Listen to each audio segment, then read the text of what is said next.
Olá pessoal, tudo bom? Aqui é o professor Renato Regis, de História, e vamos dar prosseguimento aqui falando sobre os bandeirantes e a chegada das bandeiras no estado de Goiás. Vamos lá? Só antes de começar, dizer para vocês como a gente foi na aula passada, a aula de número 11, né? Que as bandeiras eram movimentos de exploração que saíam de São Paulo, basicamente, a partir de 1650, 1670, e entravam no sertão, né, no interior brasileiro, que tinha esse nome sertão. Essas expedições buscavam indígenas para escravizar nas suas plantações, para vender também para o Nordeste, para as plantações de cana-de-açúcar, e também buscavam ouro, prata e outros metais preciosos. Vamos ver quando é que essas bandeiras chegaram no estado de Goiás. Lembrando que até 1710, 1720, o estado de Goiás vai ser habitado exclusivamente por povos indígenas. Tá? Vamos dar aqui desculpa, um breve resumo. Isso. 1592, chegada no território de Goiás da bandeira de Sebastião Marinho. E ele é chamado descobridor de Goiás. Por quê? Porque essa bandeira dele foi a primeira a chegar em Goiás. Só que é um nome assim que não tem sentido, né? Porque existiam dezenas de milhares de indígenas em Goiás. Se alguém descobriu Goiás, foram esses povos, né? Entre 1590 e 1593, bandeira de Antônio Macedo Domingo Luiz atinge possivelmente Goiás. 1596 a 1600, bandeira de Domingos Rodrigues, cujo inventário consta uma negra da nação Guaiá ou Goiá. Aqui é importante, e eu pus de vermelho, primeiro dizer que eles chamavam os indígenas de negros, né? Também, ou bugres da terra. Negros da... E aí a gente vai ver aqui que essa nação, esse grupo, era o famoso Guaiá ou Guaiá, que vai dar origem ao nosso nome do nosso estado, Goiás. O nome do nosso estado vem do nome Guaiá, um grupo indígena. 1607 e 1608, primeiros contatos com os caiapós, chamados também de biureiros, e chegada aos rios Araés e Paraupava. Araés é justamente isso aqui no mapa, ó, Rio Araguaia. E Paraupava vai ser o rio Tocantins.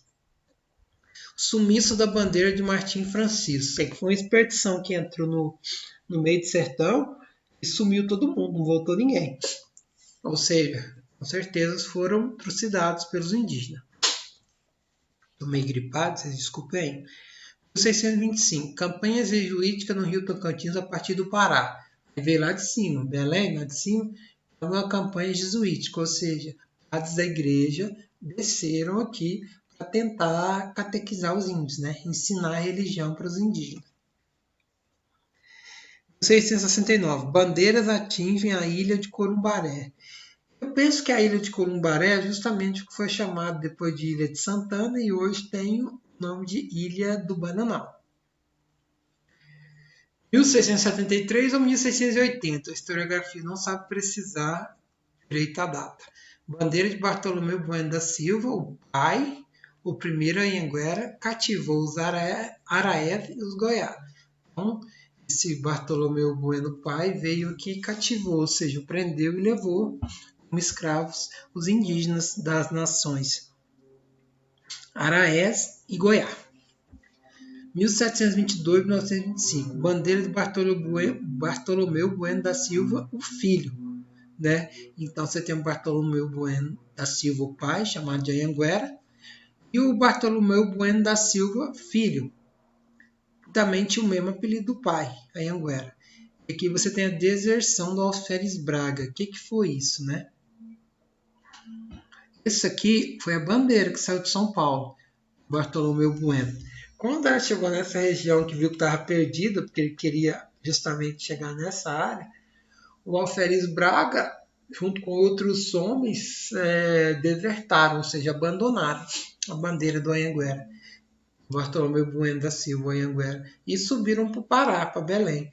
O Anhanguera voltou até chegar onde ele queria, que era mais ou menos hoje na região de Vila Boa, fica a cidade de Goiás. 1727, Bartolomeu Bueno volta a Goiás com plenos poderes, com João Leite, Manuel Rodrigues Tomás. Essa bandeira dele de 1722 a 1725, que vai encontrar ouro aqui nas cabeceiras do Rio Vermelho, onde fica a cidade de Goiás. Então depois ele volta com plenos poderes, como grande administrador. Então, só completando da aula passada, né, sobre essas bandeiras. E aí o que ficou da imagem dos imaginários dos bandeirantes na história do Brasil, não só de Goiás?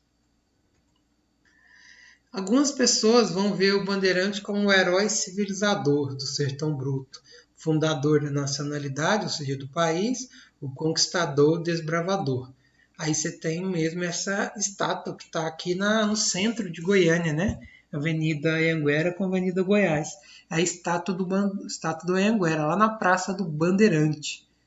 E aí está ele lá, imponente, como o grande herói, o grande civilizador das terras de Goiás. Outras pessoas já veem que os bandeirantes não eram heróis civilizadores. Na verdade, eram os indivíduos pobres, analfabetos, sem perspectiva de vida, fruto da miséria econômica da capitania de São Paulo, né?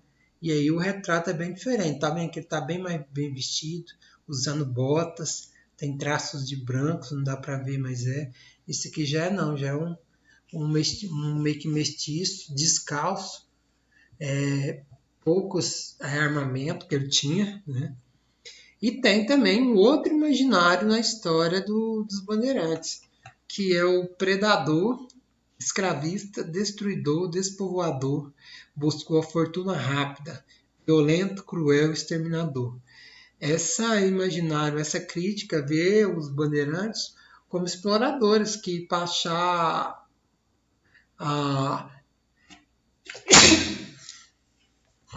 que para conseguir atingir os objetivos deles, passaram por cima, exploraram vários grupos indígenas. É fato que que a gente pode fazer não, que há uma variação dessa imagem dos bandeirantes na história do Brasil, mesclando essas três características, né? Uma coisa não exclui a outra. Mas o que a crítica histórica pontua ultimamente é justamente isso, o papel dos bandeirantes como despovoadores, como destruidores, exterminadores e cruéis, visto o tanto de grupos indígenas que eles conseguiram escravizar e ou matar. Então essa é a crítica que vem da imagem dos bandeirantes. Por isso que muita gente questionou tempos atrás, ainda questiona, por que a estátua do bandeirante do Anhanguera está lá no centro de Goiânia. Se ele foi tão cruel, destruidor, escravista, violento, por que por que a estátua dele continua lá na avenida? É uma pergunta que se faz. Tá bom? Vou deixar uma atividade agora, qualquer coisa eu estou aqui. Aqui é uma frase do Capistrano de Abreu, um historiador, que descreveu o seguinte: compensará tais horrores, os horrores é essa crueldade do Bandeirantes, a consideração de que, por favor dos Bandeirantes, pertence agora ao Brasil as terras devastadas? Porque eles aumentaram bastante o território do Brasil, entrando em terras que não pertenciam ao Brasil. Ok? Então vamos lá?